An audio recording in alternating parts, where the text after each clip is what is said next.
मस्जिद में दाना चुग कर चिड़िया मंदिर में पानी पीती है। मस्जिद में दाना चुग कर चिड़िया मंदिर में पानी पीती है। मैंने सुना है कि राधा की चुनरी कोई सलमा बेगम सीती है।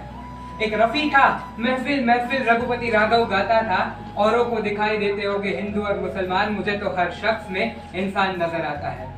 आज 74 साल हो चुके हैं आजादी के, लेकिन आज भी मुझे या आपको कुछ भी भारत के बारे में लिखना या फिर बोलना हो तो हम लोग यहीं से शुरुआत करते हैं कि भारत एक विकासशील देश है।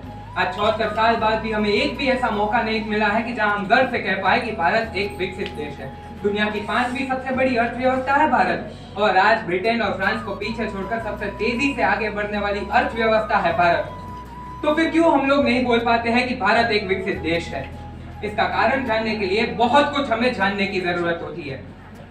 आज हमारी पर कैपिटा इनकम $2200 है, और ब्रिटेन जो कि हमारे से नीचे होते हुए भी $42,000 की पर कैपिटा इनकम के साथ है। आज भारत तो अमीर होता ही जा रहा है, लेकिन भारतवासी गरीब के गरीब। उसकी कारण हमारी पॉपुलेशन तो है ही कहीं पे, लेकिन उसका कारण हमारी एजुकेशन सिस्टम भी उतनी है। अगर पूछ लिया जाए इन गवर्नमेंट अफसरों और इन गवर्नमेंट टीचरों को कि गवर्नमेंट स्कूल में पढ़ने वाला या सर्व शिक्षण अभियान में भाग लेने वाला बच्चा IIT, IIM या फिर एम्स पे पहुंच पाया है, तो सब मौन हो जाएंगे।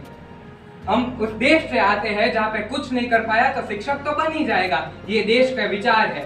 भारत तभी 2047 में आगे बढ़ पाएगा जब एक बच्चा मिड डे मील स्कीम पे नहीं लेकिन गवर्नमेंट स्कूल में पढ़ रहा होगा और ज्ञान अर्जन कर रहा होगा। आपको क्या लगता है 15 अगस्त और 26 जनवरी को जो आपकी खिड़की पे दस्तक होती है और एक तिरंगा बेचकर एक लड़का आता है, क्या वो इस देश की देशभक्ति दिखाता है? जी नहीं, वो इस देश की वास्तविकता, वो इस देश की गरीबता दिखाता है। हम लोग 131वें स्थान पे है ह्यूमन डेवलपमेंट इंडेक्स में, और ये हो भी क्यों नहीं कि जब हमारे देश को एक टेक्नीशियन की जरूरत थी तो एक IIT आ गई, जब हमारे देश को एक डॉक्टर चाहिए था हम लोगों ने एक एम्स खोल दिया, लेकिन भारत को जब एक राजनेता चाहिए था तब हम लोगों ने एक इंडियन इंस्टीट्यूट ऑफ पॉलिटिक्स नहीं खोला है। एक भारत देश और एक विकसित देश में क्या फर्क है आपको पता है? जब एक विकसित देश का हर एक वर्ग उस देश को आगे बढ़ाने के लिए लगा पड़ा है, लेकिन भारत देश, ध्यान से सुनिएगा, जो नारी शक्ति की पूजा करता है वही भारत देश आज एक महिला असुरक्षा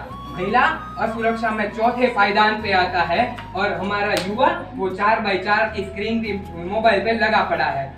हम भारत देश को तभी आगे बढ़ा पाएंगे 2047 में जब हमारा हर एक युवा से लेकर महिला तक सभी देश को आगे बढ़ाने के लिए लगे पड़े।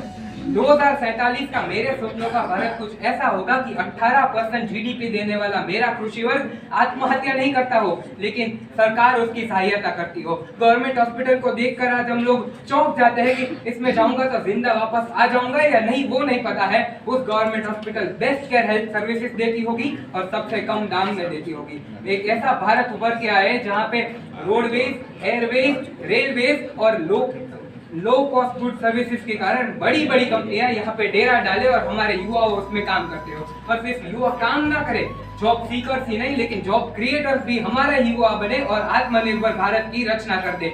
हम उस देश से आते हैं जहाँ पे बड़ी बड़ी खबरें डेडलाइन बन चुकी है और एक चर्चित व्यक्ति की एक चीख भी हेडलाइन बन चुकी है। करप्शन का पैसा सोने की चेन दिला सकता है, लेकिन चैन का सोना नहीं दिला सकता, ये हमें समझना पड़ेगा। और अंत में मैं सिर्फ इतना ही कहना चाहूंगा कि एक ऐसा भारत बने जिसमें दिए मंदिर में नहीं लेकिन किसी घर में पड़े, जिसमें एक शांति किसी चर्च में नहीं लेकिन दो भाइयों एक परिवार के बीच में शांति रहे, एक मस्जिद में चादर नहीं लेकिन किसी शरीर पे चादर चढ़े, और इस देश में हिंदू, मुसलमान या ख्रिस्ती का जन्म नहीं लेकिन एक इंसान का जन्म हो। जय हिंद।